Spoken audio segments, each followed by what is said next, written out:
Good evening, everybody. Welcome to Rivalz Race Chat. Clinton, Geoffrey, and Adam Ross back after a couple weeks, or 1 week off anyways. It seems like a long time since we've been here, but we had a crazy week. Adam, we did a lot of racing. You went to New York City. It's been a whirlwind 7 or 10 days or 14, however long it's been. Yeah, I wouldn't say we had last week off. We didn't have a chance to do the show, but we were busy putting on a show. You were busier than I was. All I had to do was talk, Clinton. But I think it was a pretty good couple of days at Oshwegan.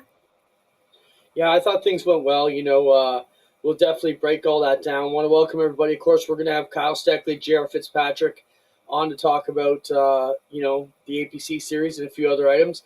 We're going to have Adam Turner on to talk about the late models coming to us weekend on Friday and how he's been doing in the crate sprints down in the East as he's worked his way into that. We're also going to talk about a few other things. World of Outlaws, High Limit Series, SRX. Is there any potential for them to come to Canada? And whatever else we come across. So, where should we start? Before Kyle gets in, let's just break down Oshwegan a bit. Adam, I think we learned a lot from the promotion side. One race is probably better than two. I think we left there feeling that was the deal. A couple of positives off the top. The racing was amazing again. Both races were fantastic. Nobody got destroyed. And I think the biggest thing that I took away from it is, on paper, the right teams are still performing where they should be, meaning the dirt isn't the big wild card upset the season for guys that, people were worried about. So I think that was good. Yeah, I don't know if people were even worried about it, Clinton, because the Daytona 500 is the biggest race of the year. And it's the biggest game of high-speed bingo that NASCAR puts on in a year, because anybody can win that race. I'm not saying it doesn't take talent, but circumstances can happen a lot. It's still considered the Super Bowl of stock car racing. So I'd have been fine if Trevor Monahan worked his way through the field and won one of those races, because you know what? He probably put on a better show than anybody over the course of those 2 nights of racing, or at least he showed the most effort. And that's not always a good thing, but it put on a good show. Yeah, I don't disagree. And a big upset would have been amazing too. But at the end of the day, you wouldn't want everybody feeling like, oh, shit, we're going to the dirt race. This is where our season goes off the rails. I think everybody left there smiling good. I mean, the racing's exciting to watch, even though, Schrader stunk it up the one night and then Trayton the second night. I still think, 3-wide action. Adam, you and I tour all over the country. Where do you see this kind of action with this series? We don't see them this wild anywhere else. No, it's a unique type of racing, just like it is when we go to Toronto or Three Rivers, and that's different from when we go to CTMP. It's all different types of racing. So I thought the drivers did an excellent job. I thought the teams did an excellent job. The tough thing is it happens at Oshwegan, Clinton, and I know you are, but I am for sure more critical of everything that happens at the Big O. Like, if this happened out west or anywhere else, we'd be nothing but screaming the praises of what went on. We look at it and think, okay, this could have gone better. Maybe this could have been more exciting. Okay, the stage has to go over there next year, and here's what people need to see. But that's just the nature of doing things and wanting them to be better every time. Yeah, a lot of things we could change, and you're right. Like things like the stage location. It's an awesome thing. We don't want to give it up, but it wasn't really packed as much as we could, and we learn as we go. I think Bobby Davidson told me a while ago, many years ago, you can't fabricate a party. It just kind of has to happen. You can put the right ingredients in place, but you can't just force it. I still think it was great. The crowd was down on Tuesday, but of course, splitting that over 2 days, I think the anybody who hung around Wednesday like we did, we camped in the campground because as for like a guy like me who doesn't get a chance to hang out with my buddies on a race night, it was a full day of just hanging out in the rain and having a great time. So we took full advantage of that. I thought it was great. But yeah, the rain was just downright, crazy, bad, like sideways rain. I don't blame anybody for saying, heck, I'm not hanging out for Wednesday. I'm getting out of here. So at the end, we learned a lot. I think it could be a lot better, but I still thought things went well. That was one of the best rain date crowds I've ever seen. Yeah. Bar none. I mean, a rain date never draws like the regular date, and that was pretty good. Yeah, I've been talking. It's kind of like a 40% kick in the ass. If you ever do a rain date, even when we do it on the Nationals, Sprint Car Nationals, if we ever have to move that to a Sunday, it's a big kick. Let us know when Kyle arrives. We're waiting on Kyle Steckley, Spencer. So let me know when he gets there. Let's look at a couple other things. Show me the pictures, Spencer, of Daniel and Schrader, if you have it. Daniel and Spencer came down to the campground Monday night after the races. We dragged him down because we had some food. And Schrader just hung on to these guys. We had a great time. I felt bad taking away from his party, but he wanted to hang out. Daniel and Spencer, we got Daniel a hot dog and a drink, and we had a great time. But Daniel had us laughing. First off, before we get too much of that, it was super cool to be able to have Daniel and Spencer down at the party with us as everybody was walking by. So Jake Sheridan was down there. Lane Zardo walked by, and as soon as Lane opened his mouth, both their heads whipped, and I pissed my pants laughing because they just knew the voice of Lane Zardo, and both him and Daniel whipped their heads around. And Daniel said, "You know what's bullshit? They're always telling Spencer to run the replays. I run the replays. Ask for it for me, not Spencer." And I was just laughing, like, all right, we'll let them know. So Dan runs the replays from here on out, just so you know. If he's there, it's Dan. But that's good. It was great to see those guys get out and get down to the campground and, see the other side of what goes on sometimes. Yeah, I think so. We can talk about the track later. Joker made a comment there. I don't quite understand it, but if you want to take another crack, go ahead, and we'll tackle it later on. But I thought one person who we sang a lot of praises for, and he deserved them, is our first guest. Because it's not very often you crew chief a car to a victory one night, and then you drive the same car to a second place finish the next night, having never practiced on dirt, never having raced on dirt, like it was brand new. So Kyle Steckley, come on. Welcome to the show. Thanks for joining us, man. Yeah, thanks for having me on, guys. Looking forward to it.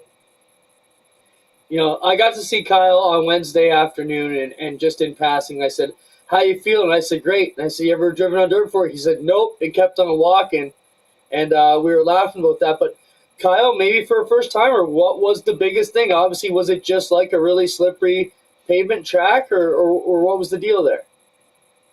Yeah, I don't know. I haven't really drove much, so I just kind of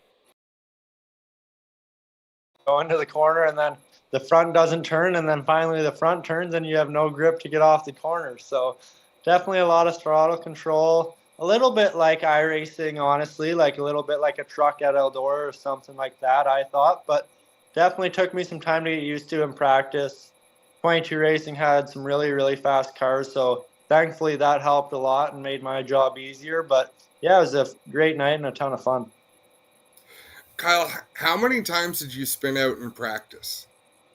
Two times. Okay, I knew you got backwards at least once.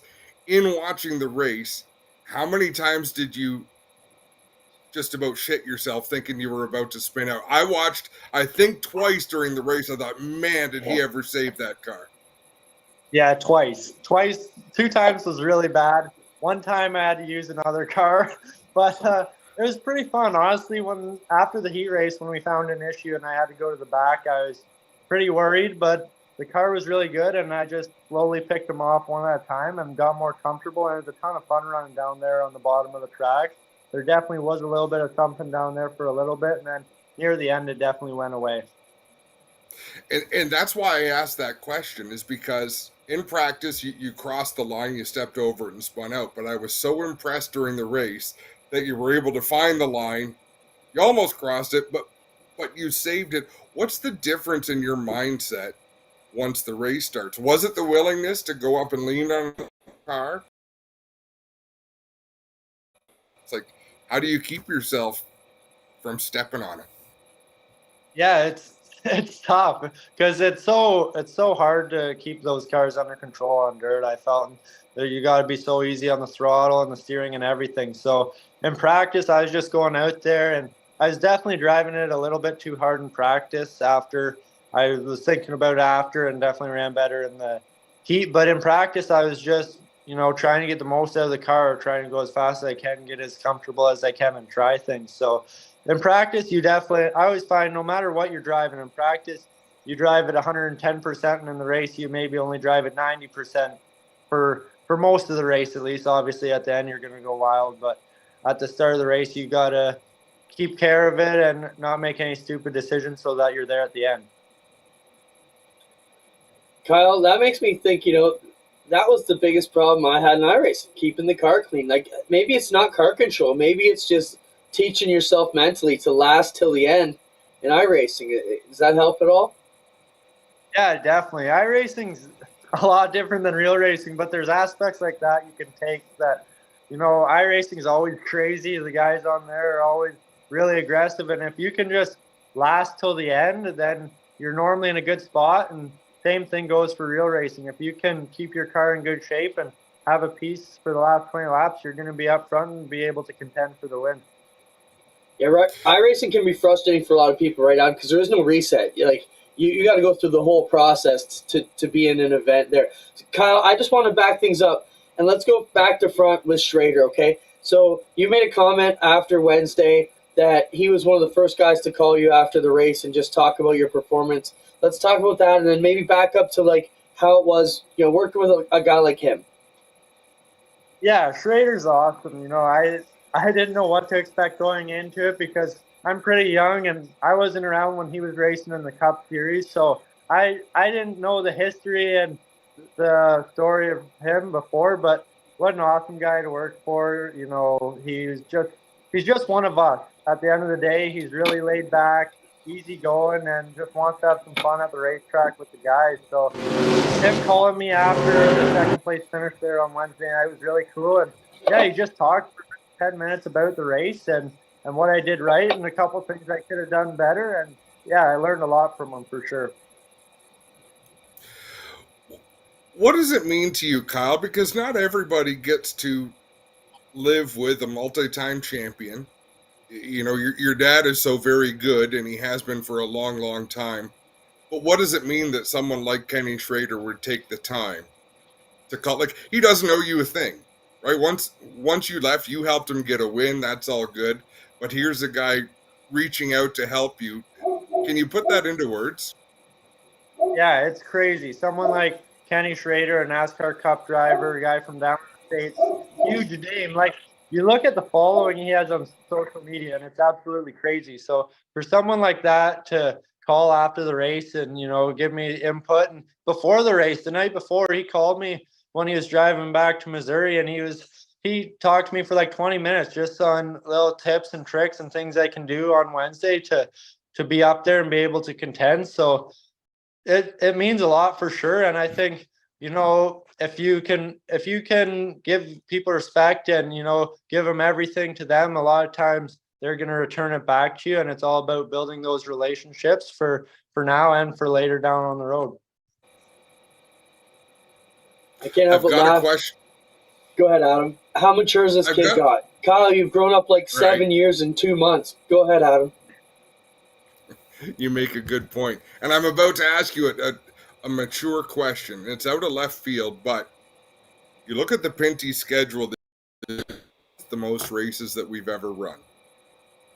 What do you think is the perfect balanced schedule to consider someone a national racing champion? Because right now we have ovals, road courses, street courses, and dirt track.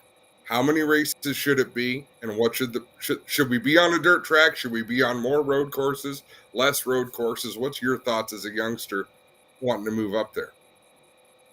I think everybody you're going to ask is going to answer based on their own opinion and what they grew up doing and what they like doing. But after competing in that dirt race, I definitely think that there should be a dirt track on our schedule. I think the cars are a lot of fun on dirt.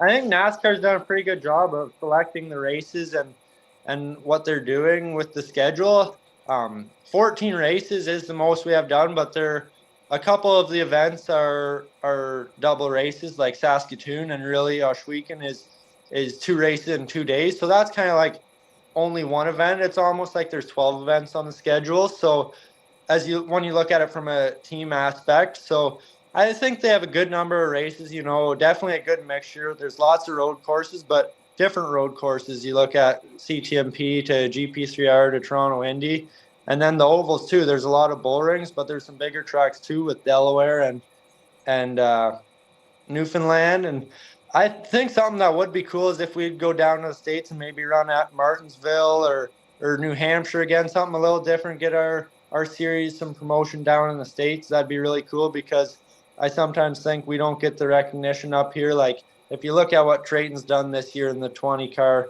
it's unbelievable. And, I don't know if the people up or down in the States realize what he's doing and how tough this series is to win that many races. It's pretty unbelievable. Schrader certainly opened up a few eyes, and that definitely brought a lot more focus on the series, him getting that done. Adam, anything you want to touch more about with Kyle before we jump into talking about APC? Anything more NPS stuff? I would just like to give my opinion. I would like to see us go right to the West Coast. If we get out to BC, if we're going to add somewhere, and then we would truly be coast to coast with the series. I came around after we gone, so Edmonton's as far west as we go right now. Yeah, and it was really cool. No, but between NASCAR and APC, I do want to bring up Friday night, Kyle. What the heck happened? That wasn't a typical Kyle Steckley kind of night at Delaware. Yeah, well, it was kind of a bit of a wild night, but we ended up going from started sixth after the invert and got up to second without a caution, and then we were running down Jake Sheridan, and a lapper spun and took Sheridan out, and then we had a couple restarts there, and I kept getting good jumps, and then I don't know if Kennedy didn't like that or what happened, but ended up getting into it with another guy. I'm pretty sure I held my line from everything I saw and felt in the car, but obviously everyone has their own opinion on it, and ended up going for a bit of a ride and backing in the wall, and had to the crew did a great job getting it all fixed up, and we got back out there, and with 20 laps to go it went green, and we made our way up to second. Just didn't quite have enough for Pinsino, who got his first win, which congrats to him for sure, and we'll be back. It was a ton of fun racing Friday nights. I definitely miss it. That takes us into the late models. Kyle, going back to the beach, it was 2.5 weeks ago. The race got cautioned out. You were leading, and right in the midst of a bunch of controversy, all kinds of stuff was going on around there, and they called the race. A lot of people want to get back and pick up that drum where it took off. How are you feeling about Sauble this Saturday as we get back there? Yeah, we've had a really strong late model the past couple weeks, obviously with the Flamborough win and then the Sauble win, and a third place at Sunset's really good for me and our team. We've struggled there in the past, especially myself keeping the tires under me. So I was happy with the third place there, and I'm ready to go back to Sauble. I think there's a couple small adjustments we have left in the car to make it a bit faster, and hopefully we can go back-to-back at the beach. What's the key up there, Kyle? Is it keeping your car under you, or do you have to go hard from green flag to checkered? I think one interesting thing about that place is a lot of guys go hard right away. And it's nice for me because with the way the invert is and with points, sometimes you can get in behind somebody and just follow them through, because there's a lot of guys who seem to be really aggressive there. It's hard to pass, and they want to get to the front quickly. So I think the main thing is you got to it's not a track where you kill your right rear or your right front, but you can easily kill one or the other. It all just depends on the balance of your car. So you have to know what your car is doing and keep it under you and keep the tires on it for 100 laps. And a couple weeks ago it was 150. It's a wild little track. I don't think we've gone there once with the G-Force crew and not seen some crazy action. Kyle, let's talk about the big elephant this year, the choose cone. As a fan, it has been a great thing. It's almost like taking the deck of cards, and every time we have a caution, we take the top 12, we just shuffle them back up, and we reload the deck. I think it's been fantastic. As announcers, it brings us more drama than we can imagine. Not like this series needs any, because if there was ever a script written about a stock car season, wow, what we've seen already has been crazy. But let's talk about the choose cone. Yeah, it's different. I honestly enjoy it. Flamborough is a bit tough, but other than that, I've enjoyed it everywhere. It definitely helps when you're up there in the top 6. Further back you get, it definitely gets pretty wild. Some drivers are complaining about the choosing and when to choose, and they're getting a little messed up. But I think if you watch Cup racing on Sunday, it's pretty self-explanatory, and I think it brings a lot of excitement and opportunity for the driver as well if they can use it right. Do you mostly? So who's on the radio with you for most of your APC races? It's kind of all over the place, honestly. My dad's he doesn't spot for me, but on all the races he's there, he's helping me make decisions like that, and he's on the radio telling me save the right rear or do this and do that. So that's always helpful. But spotter wise, I've always got someone different pretty much. I don't have a set spotter, but on the choose cone, I think it's best if the driver picks. Honestly, I don't think the spotter should be the one inputting that information, because at the end of the day, the driver's there. He knows where the car can drive, and he knows what the balance of the car is doing and where the car wants to go. So I think the driver should be the one choosing inside, outside, and getting the information from the spotter and where everyone's going. But at the end of the day, I think the driver should be one making this decision to go to the top or the bottom. You answered my follow-up question. That's where I was going, and it's a perfect answer, right? You're right. You've got to pay the consequences. You better be the one deciding. Kyle, moving forward, what's the long-term goal for you? In the past, year and a half, we've really seen you come from like an APC rookie, winning your first race, to becoming this young dynamo who's running so well. What is the long-term goal? You're obviously headed for Pinty's with your guys' association, but beyond Pinty's, where would you like to be? Yeah, I'd love to go down to the United States. Everything's bigger in the United States, and NASCAR is obviously every kid's dream growing up, and that's always what I've wanted to do, watching racing on Sundays, and I'd love to get the opportunity to race down there sometime. But right now we're just taking it one race at a time, having a ton of fun with this APC United Late Model Series, and a ton of fun in the Pinty Series as well. I'm looking forward to CTMP in a couple of weeks with them. We're going road course testing tomorrow, actually. So, yeah, we're having a ton of fun what we're doing now, but obviously the dream growing up's always been to race in the States in the NASCAR Cup Series. So we'll see where it takes me, and hopefully one day I can be down there running races. I'm sure you turned some heads this last week, Kyle. Did you notice, did your socials get a lot more followers when you drove Kenny Schrader's car the day after he did, even though he drove your car? Yeah, Facebook's crazy, honestly. Facebook's can fluctuate a lot, I think, and I definitely gained a lot of followers after the Oshweekend race, and it's cool to see how much of a following he still has at 68, and he's still a wheelman. He was incredibly smooth, consistent, never made one mistake the whole race, I don't think. So really cool to watch him run and how laid back and smooth he was all day. So yeah, it was just what an experience to work with him, really. I can't say enough about him, and hopefully we get the chance to work with him again someday. Kyle, tell us why fans should come out to Sauble Beach this weekend and help us sell some tickets. Why do they need to be at the beach this Saturday to watch the APC Series? Yeah, there's lots of reasons. One, it's the beach. You can head over to the beach before you go to the track, little sun, and then head over there and watch some good racing. It's a tight little track that always produces great racing, tons of excitement and cautions, drama, restarts, on and on and on. There's 2 lanes, and the points battle too. If you like looking at points, there's 1 point between me and Jake Sheridan with 2 races left. Joe Lawrence is 4 points back with a bit of troubles. He's right there. He's been strong all year. So these last 2 races, it's going to get crazy, and hopefully we can have 2 good results. But man, it's going to be exciting for the fans. Good answer, Kyle. Thanks for joining us, man. We really appreciate you coming on. Thanks, guys. Have a good night. Thanks, Kyle. Well, Dan, what do you say with that kid? You That was a impress good me pitch. more and more every time. Yeah, keep it up. Sponsor stream there. Hell of a wheelman. Like they said, the kids that work on their stuff are going to be the ones who can drive him the best, because he knows exactly what he wants to do and exactly what adjustment he needs. So again, we'll be live from Sauble Beach Saturday around 7 p.m. live here on GeForce TV. Make sure you check that out. Let's talk about Oshweekend quickly, Adam, before we get into our next guest. Geoffrey Fitzpatrick's going to join us, and then we're going to have Adam Turner join us.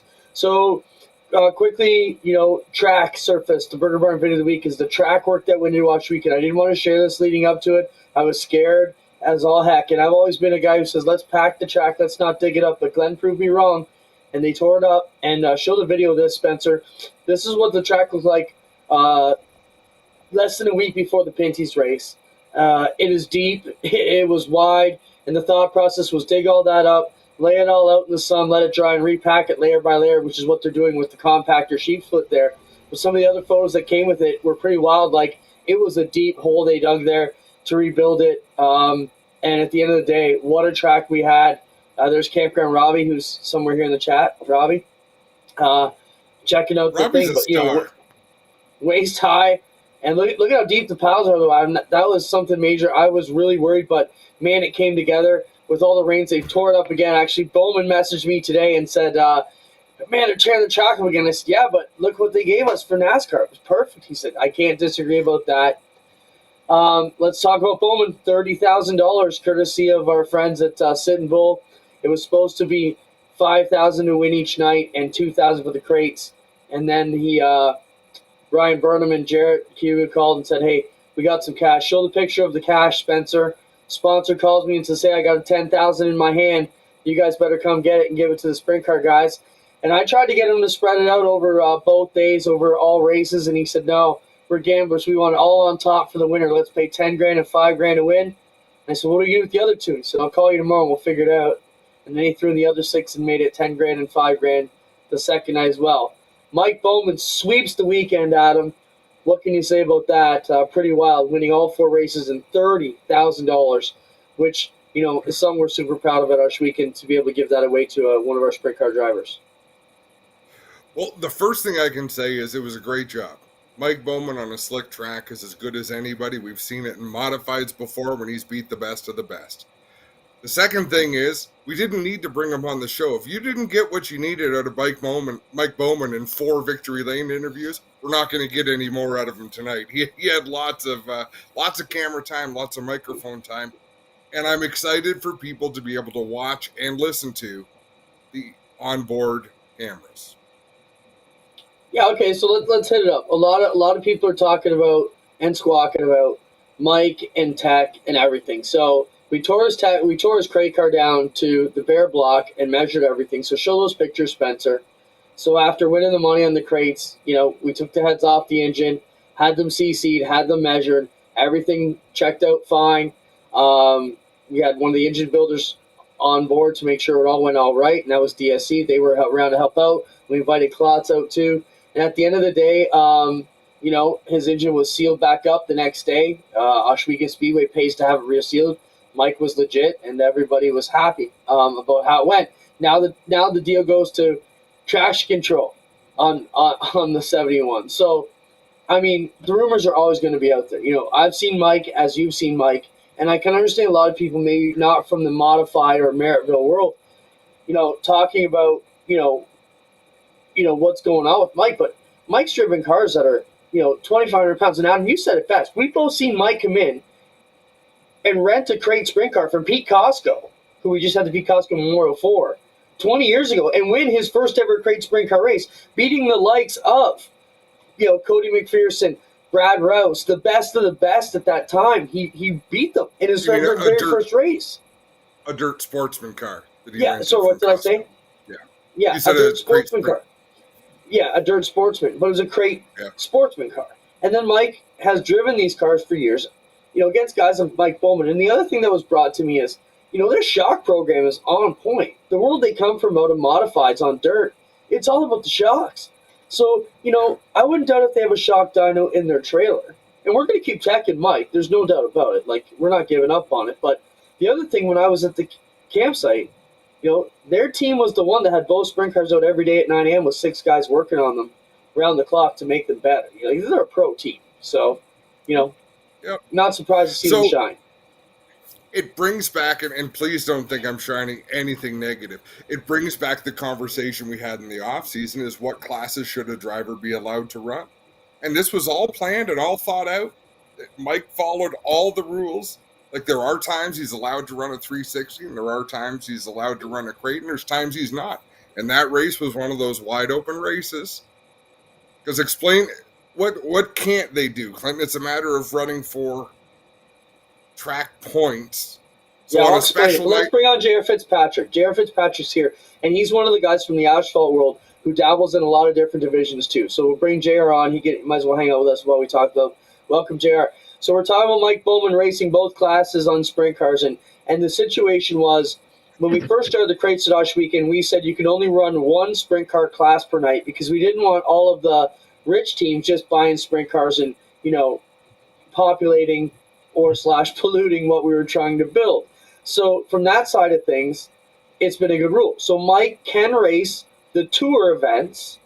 So he is a crate guy from last year who was dabbling into 360s. It's only because he's had so much success off the bat of the 360s has he started to focus on that a lot more. So I don't think you're going to see Mike stinking up the crates all next year. But there are a few events at Rush Weekend where he can run both races, or, for example, the end of the year at Humberstone, where we have both classes on. He's following both tours. He's driving 5-6 hours to race at Brockville with the crates. He's a true crate guy still, so he is allowed to race. Jared, what's your thoughts on that? Racing both classes on the same night. I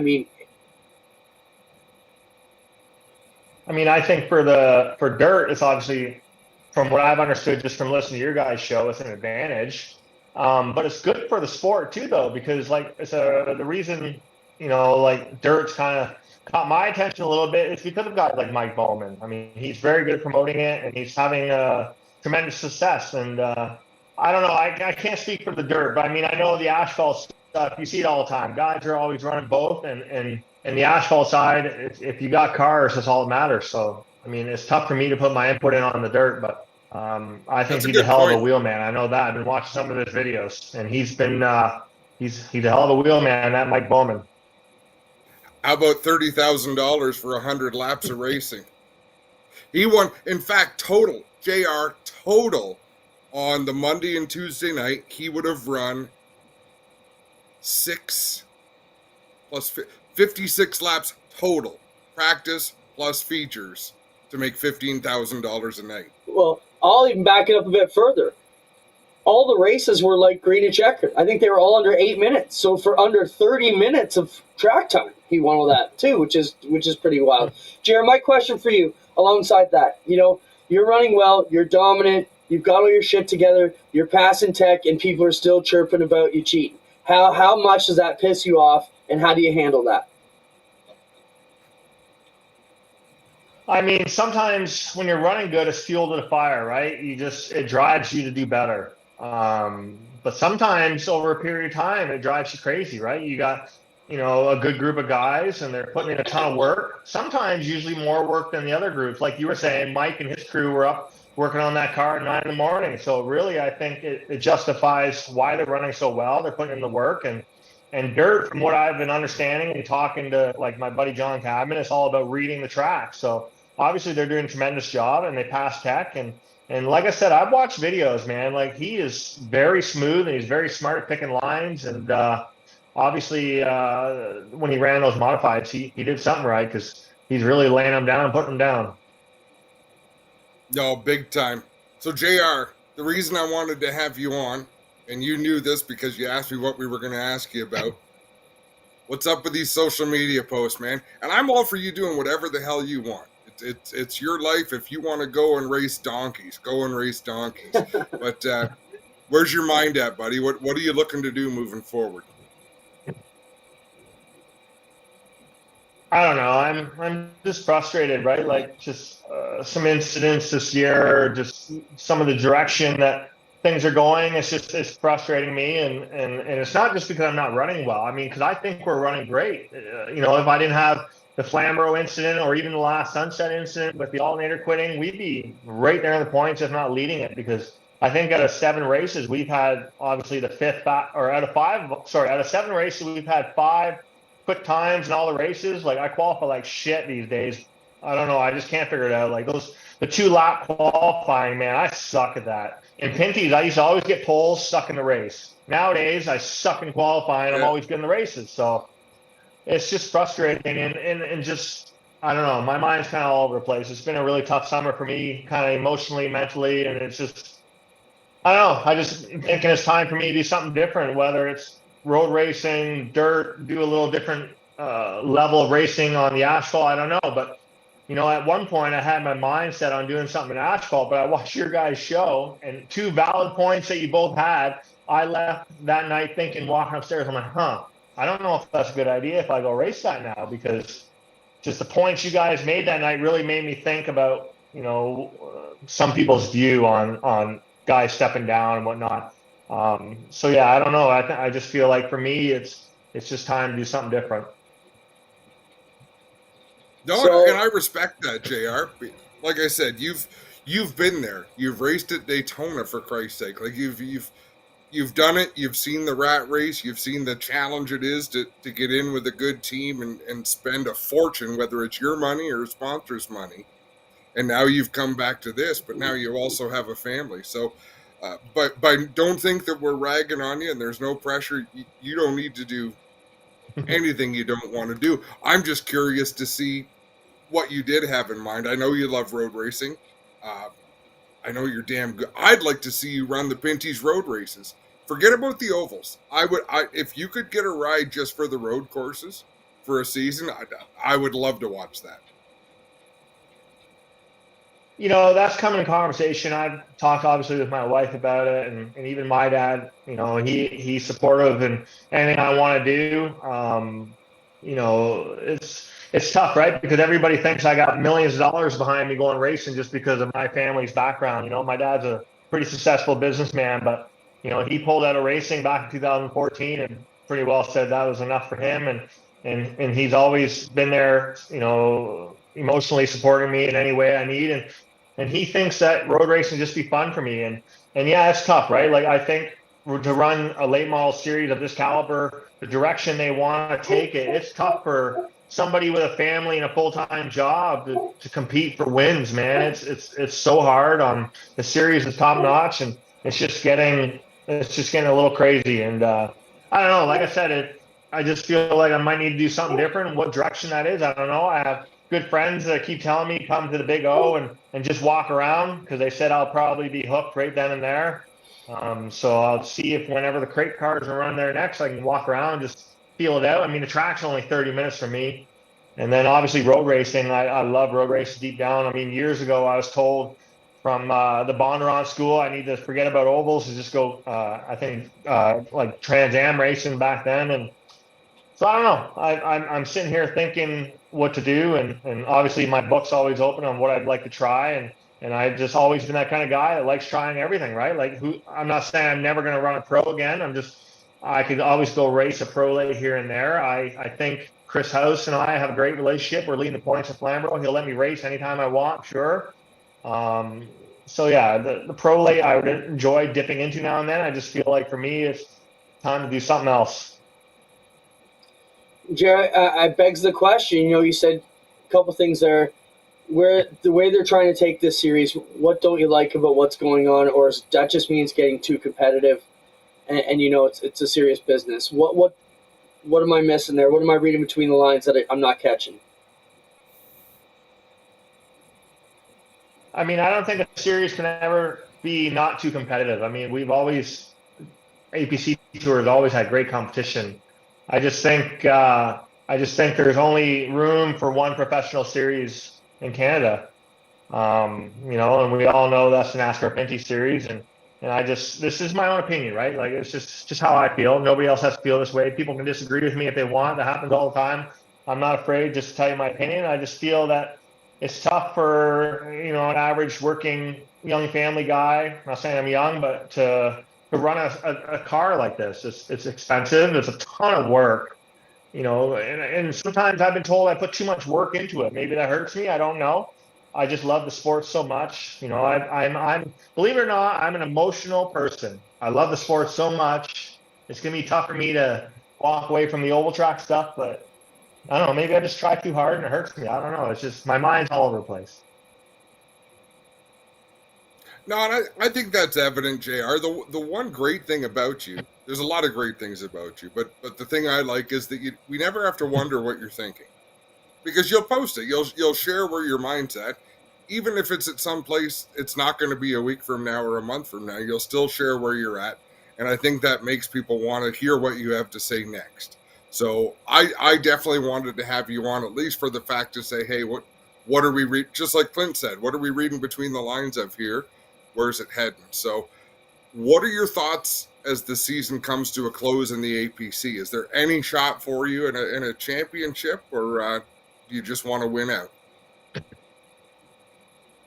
I'm going to obviously try and go for the wins. I mean, I was pretty heartbroken over a few things that happened this week and last week, that to the point where I didn't even want to go to Sauble. But obviously my family, wife, and some friends said, like, listen, we got to go. Like, we're only a point out of the lead of the NTN Triple Crown, so that's cool. And even like the APC Tour, I think we're 4th or 5th. I have no idea. Flamborough killed us, man. That wreck just killed us. We were awful at the first sunset. That put us behind. Flamborough absolutely killed us. And then right when I was building momentum and we had a stout car at the last sunset race, I had an alternator quit and killed the battery. And then a lot of frustration from that, because as soon as I got to my pit, they called 1 to go. So I went numerous laps down. So that drove me absolutely bonkers for a week. So a lot of frustration there. But I think what you're going to see is an amazing race at the last Delaware, because obviously Kyle Steckley's amazing. Like, he is the up and coming star of Canada for sure. Great guy, such a great talker. But he's fast. He's backing it up on that racetrack. And Sauble is going to be dangerous for all of us because of how good he was. But I think Delaware with the 200 laps is going to be the real interesting one, right? Because Joe Lawrence, I've always said to people, he's so smart, calculated, and sneaky. Like, he's never around. With 10 to go, bam, he's right there. So I think if anybody has an issue at Delaware in the 200 lapper, you're going to see the APC point standings really shape up, and it's going to be really interesting to see what all those young guys got. Hopefully I can just ride around and somehow come out of there with a top 3 in the points and the Triple Crown deal. That'd be pretty awesome. But hey, we're just going to go have fun in these last 2 races and do the best we can, and see if we can make something happen. If there's anything we've seen in this series, so much drama could come. I mean, they could all end up last, and you could win both these races and end up strutting out of there. It's insane what we've seen, even with Chenoweth getting into Garrett in the super stocks at Sunset, and them all going to the back, and then them all working their way to the front, and kind of like we say on paper, the right people won. It was just drama. Like, I can't believe what we're capturing here on this series out on the road. It's been wild a lot of these weeks. JR, yeah, we're looking forward to like the Flamborough deal, right? Like, I was sitting there in the lead thinking, like, man, this car is amazing. Like, all I got to do is just run these last 8 laps. I swear, as soon as the word 8 laps came out of my mouth, it broke. So it's like, are you kidding me? Like, it's just, that's the series, man. It's ultra competitive. It's a great series. It's just me personally. I just think I need to do something different. Well, we're going to enjoy you as long as we can, JR. We appreciate you coming on and saying your piece. We're going to see you at Sauble this weekend, and Delaware is going to be a blast to finish off the year as well. So thanks for making time for us. Anytime, guys. Thanks for having me. Thanks, JR. Well, I don't know if it's a good time to tell him, but, Osh Weekend races the next 4 Fridays, so if he wants to come out, we're there. It'd be shitty to lose JR off the tour. But, I don't know how many racers have told me they're never coming back into the first one in the lineup next week. So hopefully that's one of those deals. Sometimes you need to be reminded of how much you're wanted someplace, and I think JR is definitely wanted in the APC series. I still miss JR in the Pinty series, and I think, like he says, it's been almost 10 years. But he was such a great asset to have. Like, can you imagine? You know what we've got right now, having him to do interviews, to get clips, and he was excitable back then, right? He really hadn't settled down yet, so he was awesome to have. But I'm glad he came on to join us. Let's add Adam Turner to the call now. Adam Turner from down east end of Ontario is going to be joining us Friday at Osh Weekend to race the Crate Late Models. He's been racing the Crate Sprints also this summer down at Brockville and a couple of other spots. Adam, welcome to the show. How are you doing, sir? Oh, not too bad. How are you guys tonight? Good. We're good, man. Congratulations on a second-place run there at Brockville. Thanks, Adam. I've had to think about 5 or 6 second-place runs this summer at between Brockville and Cornwall. So hopefully you get a win here shortly. First off, Adam, we brought you on to talk about crate late models in the crate late model tour at the NLMA coming to Schweeken on Friday. Why should fans come out and see that the crate late models have always put on a wicked show at the Big O? And what are your thoughts? I think they'll just see some great racing. Get to see full fendered cars that are a little faster than the Thunder stock, and we get to mix it up. And there's a lot of great guys racing in the late models. You guys see that when we show up with the crates against the opens and stuff. So I think they'll just see lots of good racing. How do you compare, Adam, the crate late model? So obviously, crate late model is powered by the same engine as a crate sprint car. What are the similarities? What are the differences? Do you also drive a crate powered Thunder stock from time to time? Well, the late model has the 604. It's a little different, a little more horsepower, but Oh shoot, you're right. But when the track slicks off, I try to drive all three cars the exact same and just keep them straight and try not to, make mistakes and keep smooth. But when the track's heavy, the sprint car, you can drive pretty hard, just like the late model you can.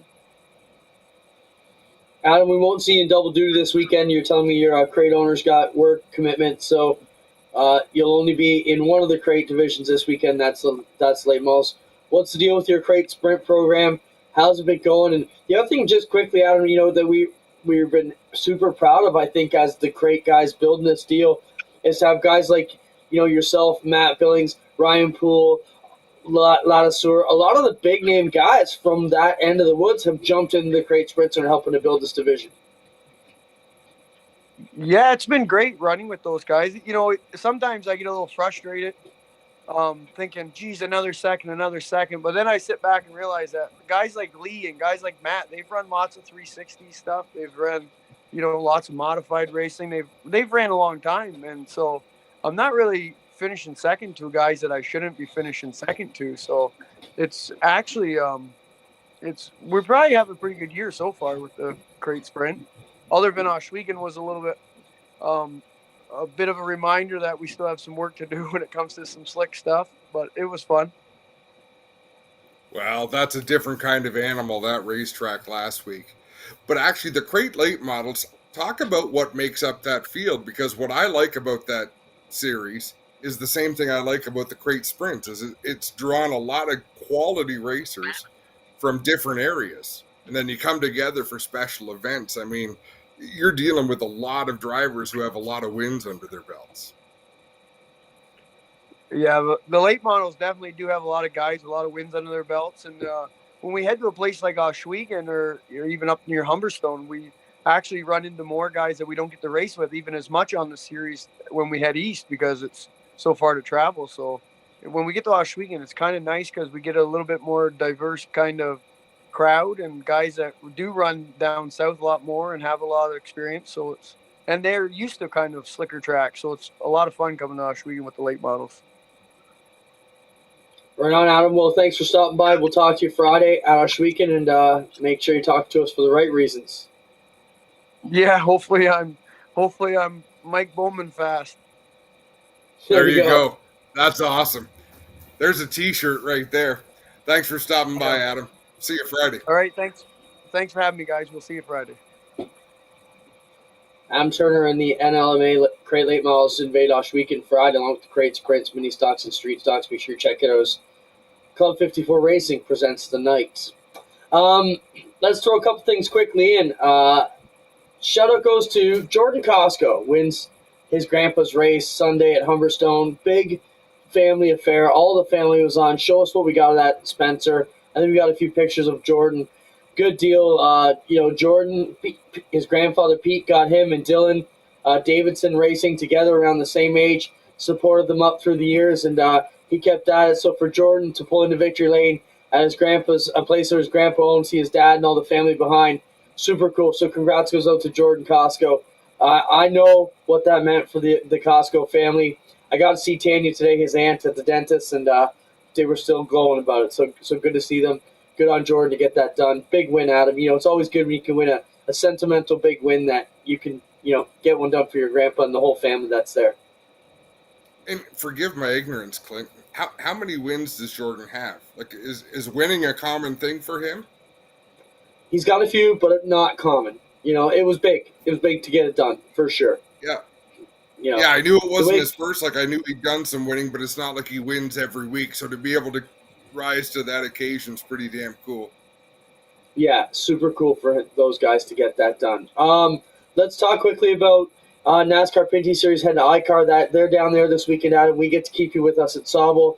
So what should fans look forward to that as they get ready to go down to iCar? I hear it's a new configuration. I don't know much about it, but should be fun to see how they deal with that. Yeah, I don't know a ton about the new configuration. It is still the shorter version of the track, thank goodness. The long version got very confusing to follow because there's no landscape. It's all flat airport, so they get off in the distance. It's hard to tell. You have to use your own muscle memory to remember where they're going, where the passing points are. I like the shorter track. It's a lot of fun. They're going to have a good car count. Looks like there's going to be some good racers. Rafael Lessard's coming back to race. It was Alex Labey. I think he's running the 36 car at this race. So they're going to have a stacked field of cars, and that'll be fun. And I'll be able to call the races. I'm just not going to be there. Oh, right on. I don't know how we're working that out, but that's a U truck Joel problem. I thought you were working that out. No, I got just nothing to do speak with into that. the microphone. I'll be running cables to get us set up for Sauble. Let's talk Pinty's 100 from Weekend Speedway. That was the second race on Wednesday. That will air this weekend on TSN. I just got a note about that. Saturday at noon and Sunday at 1 p.m. So if you're looking for the second dirt race from Weekend on TSN, it'll be Saturday at noon, Sunday at 1 are the two airings for that. And I hear they brought in a ringer to do the color commentary for that race. Yeah, I got called into that because you were supposed to be in another country, but it didn't work out. So that's awesome. I think if I didn't shoot the stand up, I would have been backed out and just thrown you in there. But we already cut it, so it is what it is. Yeah. Look, we got two things left on our list: anthems and flags, and World of Outlaw Highlight. Oh, go ahead. What do you want to talk about? I got another thing that's not on the list I want to talk about. One more thing about the Pinty series at Ohsweken, because I loved it and I loved the way the track worked out. But I know some people say the cars are too slow. The tire that they run, I would love to see them run a softer tire. I'd love to see them be able to choose a tire that will wear out and create just a little bit more strategy. Because people talk racetrack. It's not all racetrack. That tire is not the same tire that they run on the dirt tracks down south with NASCAR. It's a little bit different. It's a very hard compound. So a lot of conversation has been had about the track surface. But I think as much as the track, which was smooth and that's perfect, those tires are hard as rocks. Well, Schrader showed me at the end, his right front still had all the little mold nibs on it at the end. So they weren't even taking anything off those tires at all. That's a NASCAR decision. It's not our decision, but they had a truckload of them brought in. I don't see them changing anytime soon. The teams all have tons of them now for practice and stuff. So we'll see where it goes with it. Let's address the Ohsweken track surface. I mean, in the campground, you really get your ear to the grass, let's say, and everybody's chirping at you after they get it. And I had a good time with Eric Gledhill, just throwing straight jabs at each other. My filter was off, his filter was off. It was great. And we have a new respect for each other. So, Eric, I appreciate that. But some of them were saying the track needs to be a little bit more wild at Ohsweken, a little more tackier, a little bit more gnarly like it used to be. But we're not wrecking cars. And until we get turn one figured out with the gaping hole it was, it's hard to pour more water to the rest of it. So as long as it's consistently the same, yes, lap times are down. Yes, it's tougher for some teams to roll on. I get it. It's a really hard surface to get a bite on. But we're not wrecking cars. Everybody went home that week without destroying too much. Steve Murdoch was the only guy I think that got destroyed. And that incident could have happened on any track. It happened on the straightaway, got pinched into the wall, and, that's where we're at. People need to understand what makes a grippier racetrack, a heavier racetrack that builds a big cushion. I mean, it is treacherous. You watch some midget races from Indiana, and you see cars flipping wildly in qualifying. That's we're not trying to do that, want. though. No. No, You know, exactly. And I think the weather has a lot to dictate it too. When we get consistent heat, then we can control the track a lot more. Right now, we're still just trying to get it good enough to not kill people's equipment every week. Couple quick questions. Noah's Dash next year. I liked it. I thought it was fun. We got to get the teams around it. Hopefully, they embrace it and more get in. I think we could start it and start some on the backstretch maybe and make it a little more equal to a finish. I think we're going to continue to have fun with that as a fun event. It won't be anything serious. The other thing, let's talk about, Adam. Team etiquette. Okay? So this week, a prominent member of a prominent team at Ashweekend got 2 weeks off for constantly lipping off. And I told this person, you need to have more respect around the pit area. This is a private place. It's a private club. And if you don't have respect, you'll be gone. And the chirps continue, so that person's gone. So you have to realize you're going to burn out good employees. Good officials are going to quit the business because of your relentless bullshit. And sometimes we just have to flush it. So I did. And Ashweekend has a very clear policy on social media. Right? Positivity is what's expected. Yeah, it's exactly. Expected, and people are allowed to speak their truth. And we've had this conversation for years. If you want to curse someone out that works for the track, find them, pull them aside, and take them into a room somewhere. Like I don't know who was around for you and Eric Gledhill to be throwing jabs, but it sounds like it was a fairly private. It wasn't like that. Right. But in those instances, Adam, you and I taught me 20 years ago when you and I were running the deal there. Call me anything you want in private. Take me out to the field. Let's go in your trailer. I'm big enough for you to call me any name you want, and we'll let it fly. But if you think you're going to walk into a packed tech barn at the end of the races and try and embarrass us, it's not going to work for you. You know what I mean? Many guys have been asked to leave because of that. Yep. So let me tell another thing that pisses me off. So we have a racer who come back to racing after a few years out of the game. Didn't like what happened at the Speedway. Sent me a message. Before I could get a chance to respond and correct the problem, they run right to social media and slander us all over the place. Now, yeah, it was a screw-up, but we didn't even get a chance to fix it, and you blast us on the deal. And then as I go to fix it, you go and thank us for fixing the screw-up. We just want it to go away. We're trying to fix it, but how can I fix it for you if you just keep burning us on it? You know, so that's just where come to me with an open deal and give us a chance to repair it. I know, but it pisses us off. I know. It's too tempting to jump to social media because you're going to get supporters. And you know what? I want to throw this to a different angle. I want to thank those individuals who have talked to me at the racetrack for the last few weeks. You know who you are. I so appreciate you taking the time to stop me and say, hey, you enjoy what's going on. Because I also appreciate those who throw all sorts of shit my way and say terrible things like I'm the Antichrist and whatever. Like some of it's funny, some of it's hurtful, but I'll take the good with the bad. But I really appreciate because people don't often take time to say the good. And all you hear is the bad, the bad, the bad. And it does add up.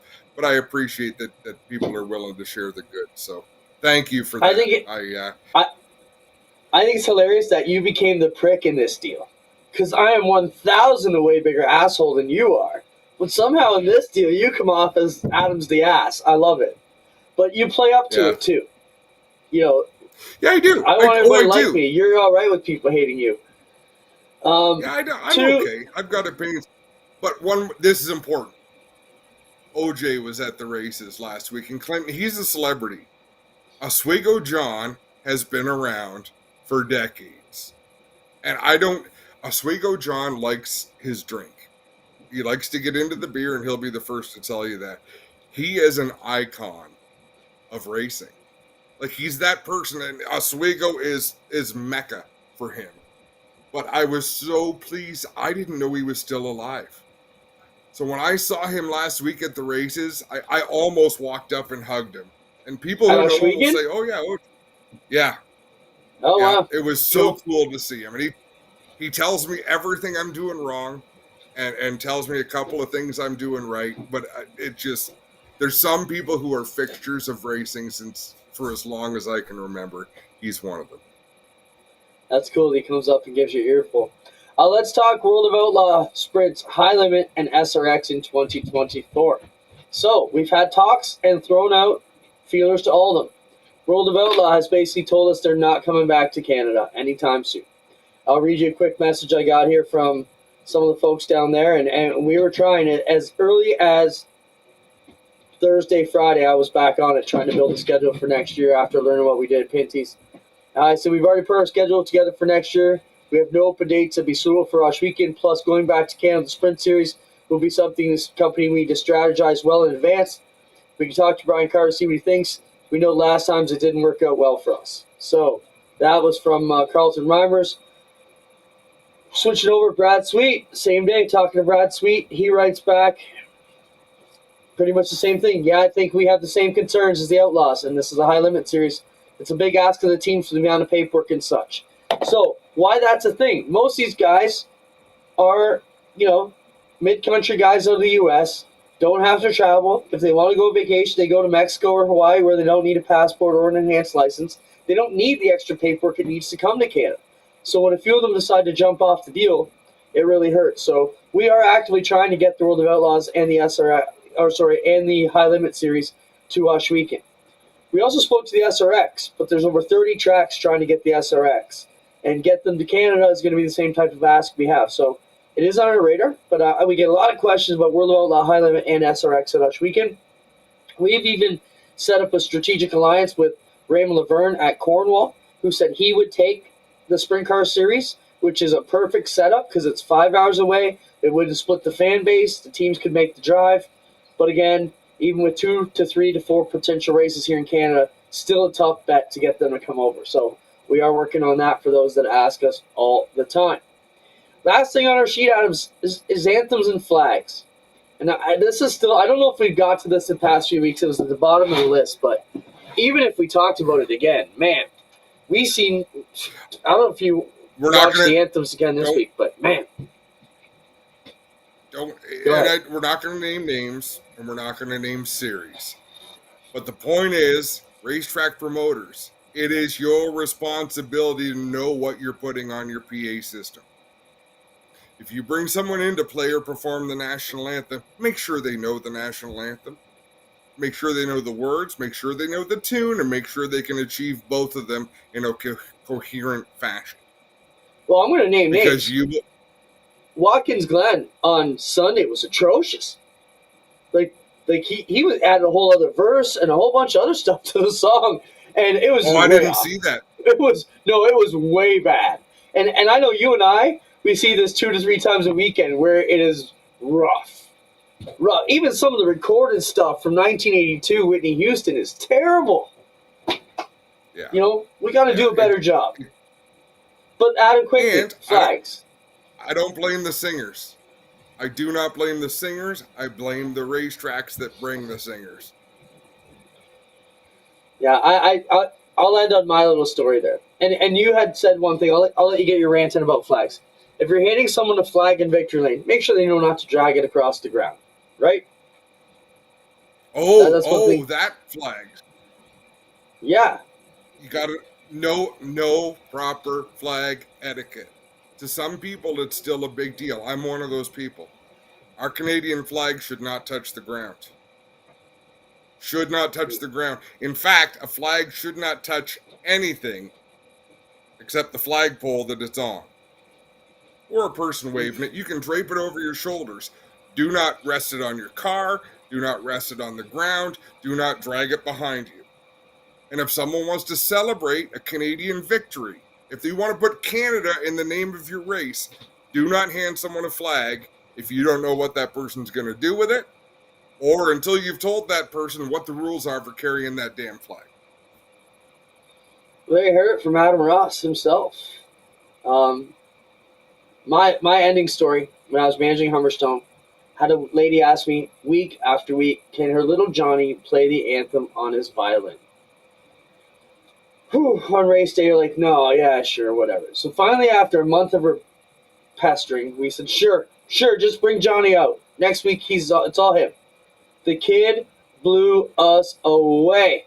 Little Johnny played the best anthem we'd ever hear. If I could put him in my duffel bag and take him track to track, we'd have little Johnny on that violin every week. It was fantastic. So don't always count them out, but man, like to see them auditioning. That's for sure. We ran late tonight. Thanks to our guests for stopping by, Jared Fitzpatrick, Adam Turner, and of course Kyle Steckley. Adam, everybody stopping by is always great. We appreciate the questions and comments. We're getting into a busy week. We got about 7 or 8 crazy weeks coming up on G4. So if you like live racing, we're bringing it to you night after night for the next few weeks. That's all I got, man. It's chicken wing time. Schwiegen and Sobel this weekend. They're about to take the green flag at Ransomville in the Super Dirt Car Series. Good show. Right on. Thanks, Spencer, for all you do. See everybody at the tracks this weekend. Robbie, we appreciate you, bud. Campground guy kept it going. Robbie rocks the party. Thank you, guys. See you later.